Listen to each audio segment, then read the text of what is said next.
আসসালামু আলাইকুম viewers, welcome back to my channel Prince Khan review. আশা করি সবাই ভালো আছেন, আমরাও আলহামদুলিল্লাহ ভালো আছি। তো আজকে আপনাদের সাথে শেয়ার করব কচুর মুখী দিয়ে ছোট ইলিশ মাছ দিয়ে আমি একটা তরকারি রান্না করেছিলাম, ওটাই আজকে শেয়ার করব। তো চলুন আমি কিভাবে রান্না করেছি দেখাই। এই হচ্ছে ইলিশের ছোট মাছ, মানে ঝাটকা মাছ যেটাকে বলে। তো মাছগুলো কেটে নিব। আর হচ্ছে এখানে আমি কচুর মুখী আমি খোসা ছাড়িয়ে নিয়েছি। আর হচ্ছে যে গরম গরম ভাতের মাড় দিয়ে আমি হচ্ছে এই কচুর মুখীগুলো আমি ধুয়ে নিচ্ছি। নর্মাল পানি দিয়েও ধোয়া যাবে, বাট আমার কাছে গরম পানি বা ভাতের মাড় দিয়ে ধুয়ে নিলে একটু ভালোই হয়, লোদ যে ভাবটা থাকে ওটা কেটে যায়। তো আমি প্রথমে একবার এভাবে দিয়ে ধুয়ে নিয়েছি, আমি আবারও আর একবার দিয়ে আমি কিছুক্ষণ আমি এভাবে রেখে দিব।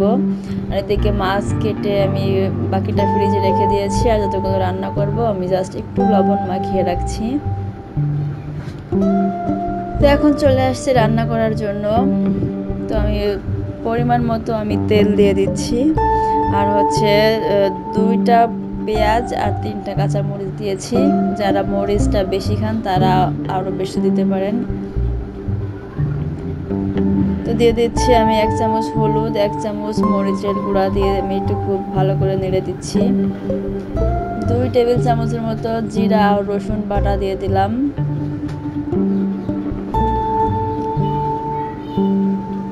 এখন দিয়ে দেব লবণ। আমি 1 চামচ লবণ দিয়েছি, আমি লাগলে পরে আবার দিয়ে নিব, কারণ মাছে লবণ দিয়ে দিয়েছি অলরেডি। এখন আমি আর একটু পানি দিয়ে আমি মশলাটাকে ভালো করে কষিয়ে নিব।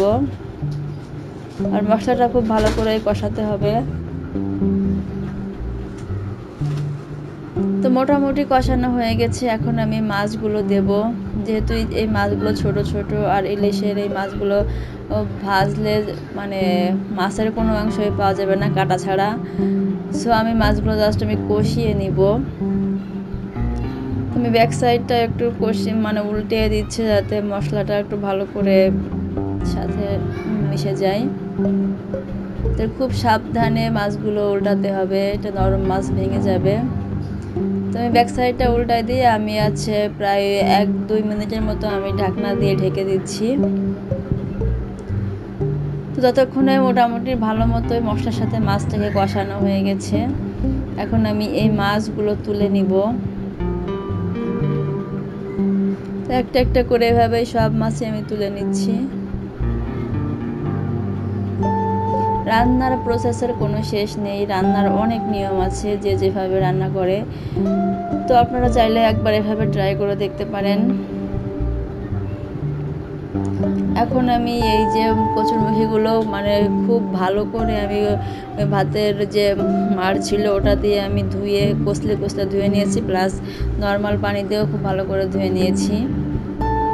তো মুখীগুলো দিয়ে দিলাম, ভালো করে মশলার সাথে মিশিয়ে আমি এখানে প্রায় হাফ কাপের মতো পানি দিয়ে আমি দিয়ে দিচ্ছি। অবশ্যই কষিয়ে নিতে হবে। অনেকে চাইলে এটাকে আগে থেকে সিদ্ধ করেও নিতে পারেন।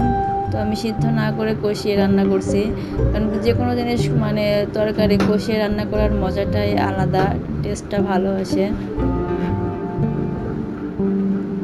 তো মোটামুটি সিদ্ধ হয়ে গেছে। আরও 1-2 বার আমি ঢাকনা খুলে নেড়ে দিয়েছিলাম, নাহলে যদি লেগে যায় এই কারণে। তো এখন আমি ঝোলের পানি দিয়ে দিচ্ছি, প্রায় 2.5 কাপের মতো ঝোলের পানি দিয়ে দিচ্ছি। একটু ঝোল ঝোল রাখা হবে, আর এত শুকিয়ে যাবে এই কারণে। তো ঢাকনা দিয়ে ঢেকে দিয়েছি। এখন বলক চলে আসছে, বলক আসলেই আমি একটু নেড়ে দিয়ে মাছগুলো দিয়ে দেবো এখন। আর এই পর্যায়ে মাছগুলো দিয়ে দিলে মাছও খুব ভালোভাবে মিশে যাবে, মাছটাও পুরোপুরি একেবারে সিদ্ধ হয়ে যাবে। তো সবগুলো দিয়ে আমি আর একটু নেড়ে দিচ্ছি। আমি লবণ টেস্ট করেও নিয়েছি। দেখুন আমার তরকারি প্রায় রান্না শেষের পথে। একটু ঝোল রেখেছি, কারণ শুকিয়ে যাবে, কচুরমুখী ঝোল রাখলে কিছুক্ষণ পরেই শুকিয়ে যায়। তো কেমন সিদ্ধ হয়েছে সেটাও দেখিয়ে দিলাম। মোটামুটি একেবারে পারফেক্ট সিদ্ধ হয়ে গেছে। তো আমি এখন চুলার জালটাই আমি অফ করে দিব। একেবারে লাস্ট ফিনিশিংয়ে চলে আসছি রান্নার।